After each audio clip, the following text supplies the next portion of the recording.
ባለፉት 10 የዝውውር መስኮቶች ከተጫዋቾች ሽያጭና ግዢ ጋር በተያያዘ ከካዝናቸው በርካታ ሚሊዮን ፓውንዶች ወጪ በማድረግ ቸልሲ በቀዳሚነት ሲቀመጥ ማንቸስተር ዩናይትድ እና አርሰናል በተከታይነት እንደሚገኙ በዓለም አቀፉ የስፖርት ጥናት ማዕከል ውስጥ በገለልተኝነት የሚሰራው CIES ተቋም ይፋ አድርጓል።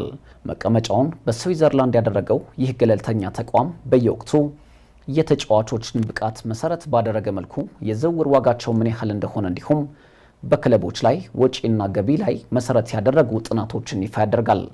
አሁን ላይ ተቋሙ እንደ አውሮፓውያን አቆጣጠር ከ2021 ጀምሮ ባለፉት 10 የዝውውር መስኮቶች የተጫዋቾች ሽያጭና ግዢ ውስጥ በነበረው ሂደት ከጭማሪ ጋር ተዳምሮ የተገዙትን እንዲሁም በሽያጭ መልክ ካገኙት ገቢ ጋር በአጠቃላይ አሉታዊ ወጪን ከካዝናቸው በርካታ ረብጣ ሚሊዮን ፓውንዶችን ፈሰስ ያደረጉ ክለቦች ይፋ ሲያደርግ ቸልሲን በቀዳሚነት አስቀምጦታል። በርካታ ከዋክብቶችን በየጊዜው የሚያመጡት ሰማያዊዎቹ ባለፉት 10 የዝውውር መስኮቶች 883 ሚሊዮን ዩሮ ከካዝናቸው ወጪ አድርገዋል። በተከታይነት የተቀመጠው ማንቸስተር ዩናይትድ ሲሆን ከካዝናው ወጪ ያደረገው ገንዘብ ብዛት 859 ሚሊዮን ዩሮ መሆኑን የCIES መረጃ ያሳያል።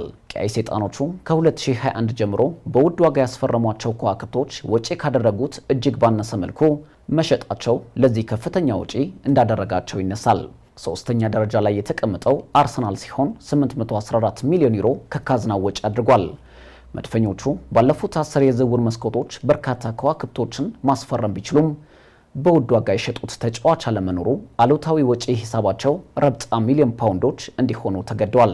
714 ሚሊዮን ዩሮ ከካዝናው በማውጣት አራተኛ ላይ የተቀመጠው ቶተንሃም ሆትስፐር ሲሆን ይህም ክለቡ እየሄደበት ከሚገኘው መንገድ አንጻር ተገቢ ያልሆነ ገንዘብ ያወጣ ክለብ ያደርገዋል።